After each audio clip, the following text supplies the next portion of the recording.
NTPC वापस जाओ, NTPC वापस जाओ, एनटीपीसी वापस जाओ, एनटीपीसी वापस जाओ।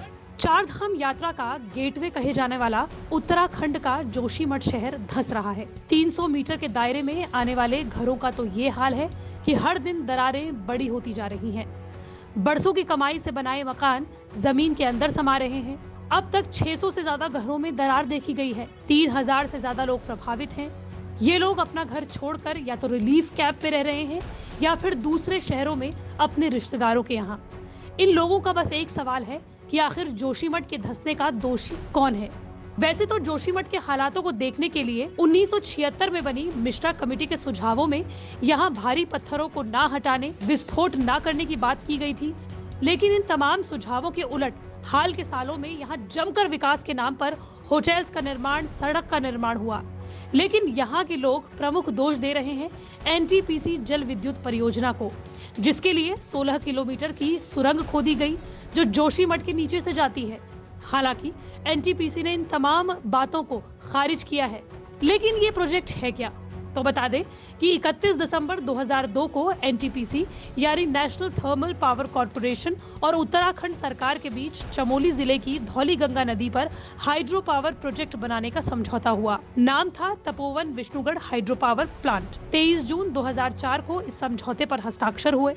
14 फरवरी 2005 को तत्कालीन ऊर्जा मंत्री पीएम सईद और उत्तराखंड के तत्कालीन मुख्यमंत्री एनडी तिवारी ने इसकी आधारशिला रखी।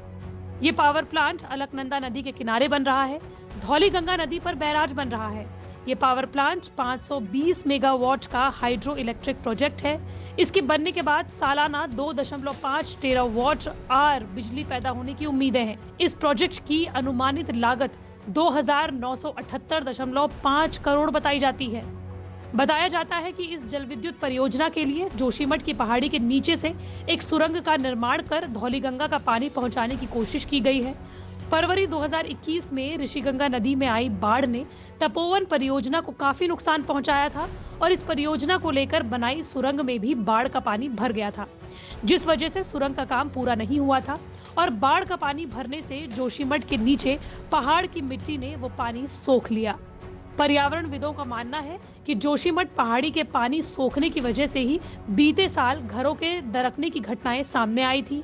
पहाड़ की मिट्टी गीली होने की वजह से चट्टानों की पकड़ ढीली होती जा रही है और जमीन धंस रही है। राज्य के जियोलॉजिस्ट कहते हैं कि सरकार ने 2013 की केदारनाथ बाढ़ और 2021 की ऋषिगंगा बाढ़ से सबक नहीं लिया। उत्तराखंड के ज्यादातर इलाके भूकंप प्रभावित हो रहे हैं, जहां पर बेकाबू तरीके से निर्माण काम नहीं होना चाहिए। सेंट्रल हिमालय किताब का हवाला देते हुए जियोलॉजिस्ट कहते हैं कि जोशीमठ मलबे पर बना हुआ शहर है। 1960 के दशक में भी कुछ घरों में दरारें आई थी।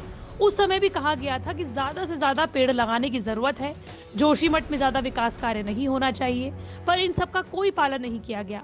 60 सालों में आबादी कई गुना बढ़ गई है और पर्यटकों की संख्या भी हर साल बढ़ती जा रही है। जैसा कि हमने आपको बताया कि गढ़वाल के तत्कालीन कमिश्नर महेश चंद्र मिश्रा की अध्यक्षता में 1976 में मिश्रा आयोग बना, जिसकी रिपोर्ट कहती है कि जोशीमठ के नीचे की जड़ से जुड़ी चट्टानों को बिल्कुल न छेड़ा जाए और विकास कार्य भी एक सीमित दायरे में किया जाए। रिपोर्ट में चेताया गया था कि जोशीमठ की जड़ से छेड़छाड़ करना खतरनाक साबित हो सकता है, क्योंकि ये मोरेन यानी ग्लेशियर पिघल जाने के बाद जो मलबा बचता है उस पर बसा हुआ एक शहर है। आयोग का कहना था कि जोशीमठ रेतीली चट्टान पर बसा हुआ है, इसलिए इसकी तलहटी में कोई विकास कार्य होना ही नहीं चाहिए।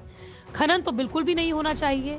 इसमें सुझाव दिया गया था कि अलकनंदा नदी के किनारे एक दीवार बनाई जाए और यहाँ के नालों को सुरक्षित किया जाए, लेकिन सरकार ने इस पूरी रिपोर्ट को दरकिनार कर दिया। 50 साल पहले की रिपोर्ट ही नहीं, 2019 और 2022 में आई आईपीसीसी की रिपोर्ट में वैज्ञानिकों ने कहा था कि ये हिमालयी इलाका आपदाओं के लिए बेहद संवेदनशील है।